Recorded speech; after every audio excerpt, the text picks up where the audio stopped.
Podcast के एक और एपिसोड में आप सब दोस्तों का खैर मकदम है। और आज हमारी दूसरी सीरीज है और इस दूसरी सीरीज में आज के हमारे मेहमान हैं वो मुल्क हिंदुस्तान से वादी कश्मीर का आज दौरे पे हैं और इसी दौरे के दौरान हमने मुनासिब जाना क्यों ना इसी मेहमान से बातचीत की जाए। मेहमान बड़े हसीन है और इसके साथ साथ बड़ी नज़र रखते हैं सूफीज़्म के साथ साथ प्रेडिक्शंस करने पर। बिल्कुल आज के प्रोग्राम में हमारे साथ मौजूद हैं ऋषि गौरव तोमर जी साहब। तोमर जी साहब, आपका बहुत बहुत शुक्रिया वक्त देने के लिए। सबसे पहले आपका आज सफर कश्मीर की तरफ है, तो कश्मीर कैसा लगा? बेहद हसीन लगा कश्मीर। इसको धरती का फिरदौस कहा गया, तो वाकई में ये जमीन का फिरदौस है। तो कहाँ कहाँ आपने दौरा किया और कितनी जगहों का दौरा किया और कैसा लगा? क्या वाकई तौर जिस तरह सोचा था वैसा ही लगा या उससे भी ज़्यादा? बेहद खूबसूरत, बेहद हसीन, जितना सोचा था उससे भी अधिक ज़्यादा। और काफ़ी यहाँ पे काफ़ी लोग यहाँ के बहुत ही अच्छे हैं, बहुत ही अच्छे लोग हैं यहाँ।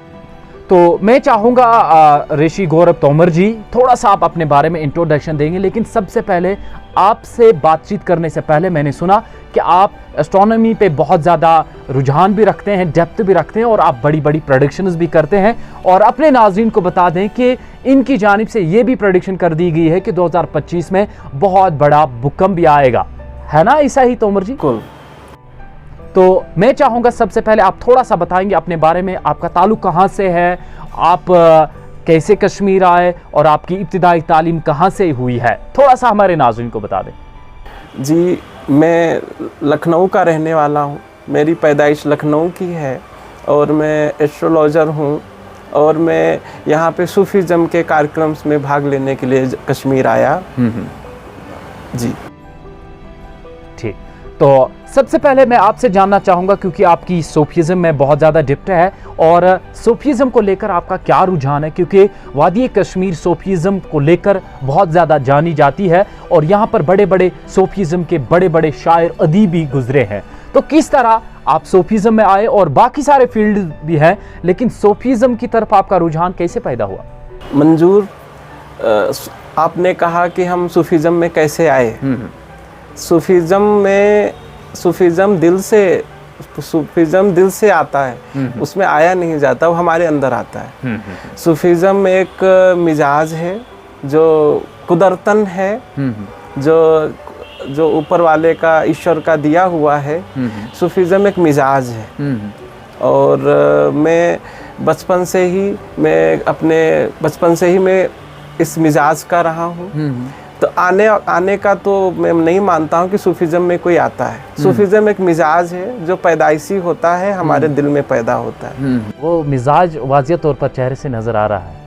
तो अगर आपसे पूछा जाए कि सूफीज़्म है क्या और वादी कश्मीर में जितने भी सूफी गुजरे हैं, तो उनको लेकर आपका क्या रुझान है, क्या किस नज़रिए से देखते हैं आप? देखिए, मैंने जैसे कि अभी बोला कि सूफीज़्म एक मिजाज है, एक पैदाइशी मिजाज है। सूफी कहीं भी पैदा हो सकता है। पूरी दुनिया में हमारे जो सूफी संत रहे हैं पूरी दुनिया में ही रहे हैं और हमारा कश्मीर हिंदुस्तान में केंद्र रहा है सूफीज़्म का। और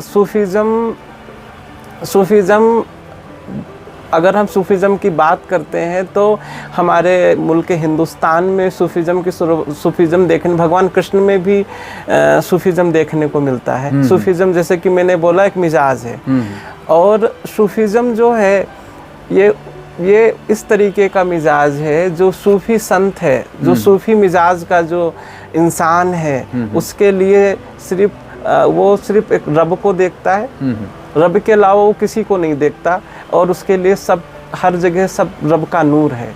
हर इंसान में रब के नूर को देखता है वो। ये किसी मजहब से ताल्लुकात नहीं रखता।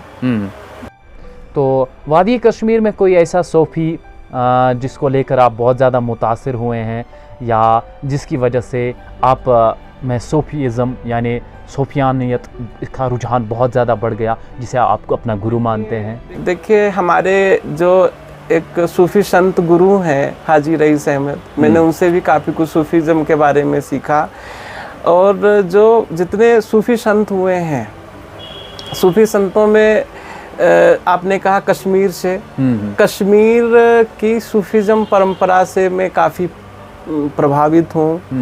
लेकिन मैं अगर मैं सूफी संतों की बात करूँ कि मैं किससे ज़्यादा प्रभावित होता हूँ, तो बाबा बुल्ले शाह,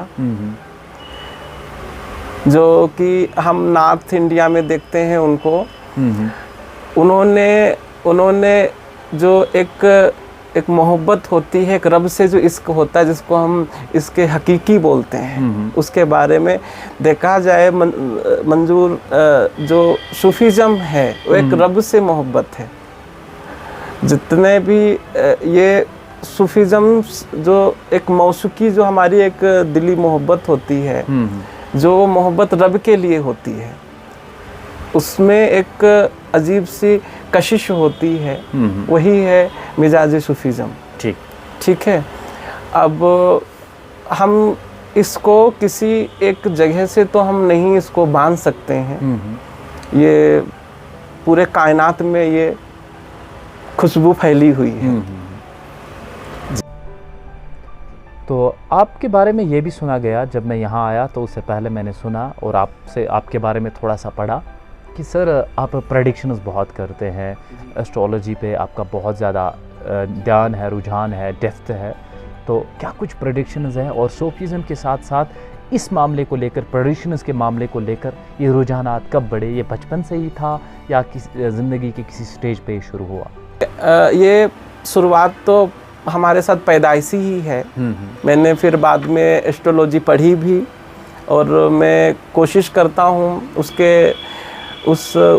उस ईश्वर की इच्छा से कि मैं मुझे जो वो इल्म कराता है मैं वो बोलता हूँ।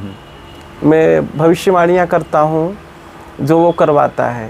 तो मेरी बहुत सी भविष्यवाणियाँ रही हैं, जैसे कि आप अगर कश्मीर की हम बात करते हैं, जैसे कि पहले ही मेरे से किसी ने पूछा, मैंने बोला हुआ, आपने भी जिक्र किया कि 2025 में थोड़ा कुदरती आपदाएं आएंगी, है ना, थोड़ा हमें कुदरत का कहर देखने को मिलेगा। फिर हम उसकी इबादत करते हैं, वो सब ठीक रखेगा। तो क्या इसके अलावा जम्मू कश्मीर को लेकर कोई एक प्रोडक्शन है जो आप करना चाहें? देखिए जम्मू कश्मीर को लेकर के ये है कि ये एक आने वाले टाइम में विश्व के लिए, आने वाले टाइम सारी दुनिया के लिए एक इंसानियत का, एक सूफीज़म का केंद्र बनने वाला है। वादी कश्मीर पूरे दुनिया में काफ़ी फेमस रहा है। ठीक है। आने वाले टाइम में खाली अगर हम बात करें स्पिरिचुअलिटी की, अध्यात्म की बात करें, अध्यात्म का कोई मजहब नहीं होता है। अध्यात्म एक अध्यात्म है। अध्यात्म की बात करें, उसका केंद्र बिंदु बनेगा जम्मू कश्मीर आने वाले टाइम में। तो एक और सवाल आपसे पूछेंगे कि शिविज़म को लेकर क्या नज़रिया है, क्या रुझानात है, क्या समझते हैं? शिविज़म है क्या? शिविज़म हमारा जो काफ़ी लंबे अरसे से, काफ़ी लंबे टाइम से जो है कश्मीर केंद्र रहा है शिविज़म का। और शिविज़म के सबसे बड़े जो प्रणेता थे, शिविज़म के सबसे बड़े जो संदेश देने वाले थे, वो शंकराचार्य की स्थली रही है। और वो वहाँ आए, उनके साथ ही कश्मीर में शिविज़म आता है। और ये बाबा अमरनाथ, भगवान शिव का सबसे बड़ा दरबार बाबा अमरनाथ भी इसी मुल्क की धरती पे है। तो शिविज़म का तो बहुत पुराने समय से, कई हजार सालों से ये शिविज़म का केंद्र है जम्मू कश्मीर। ठीक। जम्मू कश्मीर के साथ साथ मुल्क हिंदुस्तान की बात करें तो मुख्तलिफ मज़हब पाए जाते हैं, हिंदुइज़म, सिखिज़म या मुस्लिम, जितने भी मज़हब हैं। तो इन सारे मज़हबों को किस तरीके से आप देखते हैं, किस नज़रिए से देखते हैं, और इन सारे मज़हब के बारे में कितना जानते हैं आप और क्या समझते हैं? देखिए सबसे बड़ा मज़हब होता है इंसानियत। और हम पहले अपने अंदर देख लें कि हम में हम अपने अंदर पहले रब को देख लें, फिर हम बाहर ज़रूरत नहीं रह जाती। अगर हम बात करें इस्लाम की, बात करें दीन इस्लाम की, बात करें हिंदुज़म की बात करें, हम ईसाईयत की बात करें, हम बौद्धिस्ट की बात करें, हम जैनिज़्म की बात करें, तो सारे मज़हब हमें सिर्फ़ और सिर्फ एक ही रास्ता दिखाते हैं कि हम अपने मन की, अपने जहनी सुकून के लिए हम रब से जुड़ने का एक रास्ता इख्तियार करते हैं। तो वो रास्ते अलग अलग हो सकते हैं, मज़हब कोई अलग नहीं है। ठीक जी। तो जम्मू कश्मीर का आपने दौरा किया और बताया ये भी जा रहा है और सुनने में आया कि आपने मुख्तलिफ मजहबी जगहों का भी दौरा किया। आप टंगमर्ग गए हैं, आप पहलगाम गए हैं, और सबसे खूबसूरत तरीन जगह कौन सी लगी और क्या मुद्दा, क्या मकसद था इन मजहबी जगहों का दौरा करने का? मंजूर साहब, आपने जो ये बात कह के मुझे पसोपस में डाल दिया, सारा कश्मीर ही हसीन है। मैं तो यहाँ पे हम ये नहीं बोल पाऊँगा कि पहलगाम अच्छा है, कि मुझे तो सारा कश्मीर ही और यहाँ के लोग ही बहुत अच्छे लगे।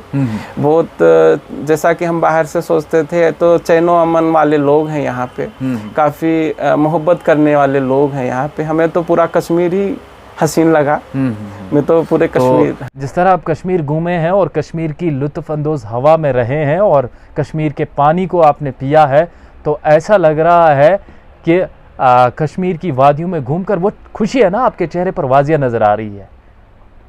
यहाँ की आबो हवा काफ़ी बेहतरीन है। हमने, हाँ, एक चीज़ तो मैं लोगों को बताना चाहूँगा, पूरे हिंदुस्तान को बताना चाहूँगा, यहाँ का पानी सबसे अच्छा है सेहत के लिए। हाँ, अगर आप पहलगाम का, गुलमर्ग का पानी पिएंगे वो इससे भी बेहतर होगा। जी, मैंने पिया है, और मैंने, जहाँ की मैं थोड़ा प्राकृतिक चिकित्सा पद्धति से भी आता हूँ, तो मुझे इसकी परख भी है। यहाँ का पानी वाकई में बेहतरीन, बहुत अच्छा है। तो यहाँ के पानी के बारे में अक्सर भी कहा जाता है, यहाँ का पानी और यहाँ की हवाएं एक मुर्दा दिल को भी जिंदा कर सकती है। क्या आप इत्तेफाक रखते हैं? बिल्कुल बिल्कुल। किसी दार्शनिक ने कहा है कि अगर फिरदौस जमी अस्तो हमी अस्तो हमें अस्तो, तो बिल्कुल बिल्कुल वाजिब बात उन्होंने कही है। बिल्कुल। तो आप थोड़े से तैयार हो जाइएगा गौरव जी, क्योंकि रैपिड फायर आप पर शुरू होने वाला है। कुछ एक सवालात होंगे जिनका आपको ज़बरदस्त फटाफट से जवाब देना होगा, और ये आपकी पर्सनल लाइफ से भी जुड़े होंगे। क्या आप तैयार हैं? जी। भगवान श्री कृष्ण और चाणक्य, और भगवान श्री कृष्ण, चाणक्य और नरेंद्र मोदी जी, एट प्रेजेंट हमारे प्रधानमंत्री जी, मैं इनसे काफ़ी प्रभावित हूँ। एक्टिविस्ट जो आपके फेवरेट हों? इसमें जो है, जो समाज सुधारक हुए हैं 3, उसमें स्वामी विवेकानंद हो गए, बाबा फरीद हो गए, और बाबा बुल्ले शाह, में इनसे काफ़ी प्रभावित। ठीक, तो मैं चाहूँगा कि आप अपने 3 रोल मॉडल्स जो आपके लाइफ में रहे हैं उनका नाम बताएंगे, और ये जो फीमेल होंगी। मैं काफ़ी प्रभावित हुआ हूँ। मैं संत मीराबाई से प्रभावित हूँ, रानी दिद्दावती से प्रभावित हूँ, और हजरत इमाम हुसैन की बहन बीबी जैनब से काफ़ी प्रभावित हूँ। तो उनके बारे में क्या जानते हैं? मैं उनकी समर्पण भाव से प्रभावित हूँ, किस प्रकार से वो रब के लिए और इंसानियत के लिए वो समर्पित होकर के उन्होंने काम किया, और वो झुकी नहीं। तो आगे बढ़ते हैं, अब म्यूज़िक की तरफ आते हैं। तो म्यूज़िक में आप रखते हैं थोड़ा सा रुझान, थोड़ा सा इंटरेस्ट? मैं मौसीकी में इसके हकीकी में जो इसके हकीकी में जो रब के लिए जो हमारे जो संगीत है, जो इसको मौसीकी बोलते हैं, जो जिस पे सूफीज़म बेस्ड है, मैं उसको काफ़ी पसंद करता हूँ। और जब मैं काफ़ी अकेला पाता हूँ तो मैं उसमें जाने की कोशिश करता हूँ। देखिए, मैं सबसे ज़्यादा बिरयानी पसंद करता हूँ। जम्मू कश्मीर में क्या खाया? यहाँ भी मैंने, यहाँ का, जम्मू कश्मीर का तो सब कुछ ही अच्छा लगा मुझे, लेकिन अगर आप फूड की बात करते हो तो मैं बिरयानी पसंद करता हूँ। यहाँ भी बिरयानी खाई? बिल्कुल खाई मैंने। अच्छा, बिरयानी के अलावा कुछ नहीं? नहीं, मैं कश्मीरी वाजवान तो ट्राई नहीं किया? जी नहीं किया ट्राई। जब भी आप मायूस होते हैं, कभी कभार इंसान की ज़िंदगी में कोई प्रॉब्लम होती है तो मायूस होते हैं, तो उस मायूसी को आप कैसे दूर करते हैं? हम बिल्कुल तन्हा रहना पसंद करते हैं। उस समय जितना तन्हा होते हैं उतनी जल्दी हम अपने आप को मजबूत कर पाते हैं। तन्हाई से मतलब है जब हमारे पास में रब होता है, बिल्कुल उस टाइम पे रब होता है। हम जब बहुत दुखी होते हैं, अब तन्हाई में जाते हैं, फिर रब होता है, रब से बड़ा कोई नहीं है। कौन सी जगह ऐसी जिसके साथ आपको पहली नज़र में प्यार हो गया कश्मीर की? मैं बाबा ऋषि गया था जियारत के लिए, वो जगह बेहद मुझे रूहानी लगी। वहाँ वो जगह मुझे आसमानी ताकतों से लबरेज लगी। वो जगह मुझे बेहद पसंद आई। ठीक, तो आपका जिंदगी में मकसद क्या है जी? जिंदगी में मकसद में तो अब वो ऊपर वाला परमात्मा क्या करवाता है। वैसे मेरा जो मकसद है कि इस पूरे मुल्क में, पूरी दुनिया में चैन व अमन हो। जी, आपसे दोबारा भी बात करेंगे, दोबारा कई सारे मुद्दों पर बात करेंगे और उम्मीद करेंगे कि आप फिर से कश्मीर आएंगे, कश्मीर के नौजवानों के साथ मिलेंगे और कश्मीर के साथ जो भाईचारा है इसको मुस्तहकम रखेंगे और कश्मीर की उन तमाम जगहों पर जाएंगे। ऐसी भी जगह है जो अभी भी जो टूरिस्ट मैप है या सयाहती नक्शा उस पर अभी तक नहीं आएंगी और आप घूमेंगे बहुत। गुलमर्ग जाएंगे, पहलगाम जाएंगे, दूध पथरी जाएंगे, जितने भी इलाके हैं वहाँ जाएंगे और उम्मीद करते हैं कि आपका ये सफ़र जम्मू कश्मीर का बहुत अच्छा रहेगा। गौरव जी, आपका बहुत बहुत शुक्रिया हमारे प्रोग्राम में आ जाने के लिए। Thank you so much. चलिए नाज़रीन, आपसे भी रुखसत चाहेंगे क्योंकि आज का प्रोग्राम बहुत मुफीद था आप सबके लिए और हमारी ब्रॉडकास्ट सीरीज़ की ये दूसरा एपिसोड था और उम्मीद है कि आप इसी तरीके से हमारे प्रोग्राम को पसंद करते रहेंगे और आज के प्रोग्राम को भी आपने बहुत ज़्यादा पसंद किया होगा, सराहा होगा। ज़रूर इसे आगे से आगे बढ़ाइएगा और अपनी दुआओं में याद रखिएगा। प्रोग्राम के प्रोड्यूसर आरिफ भट्ट और प्रोग्राम के मेहमान मंजूर डार को दीजिए इजाज़त। अल्लाह आप सबका हामी नासिर।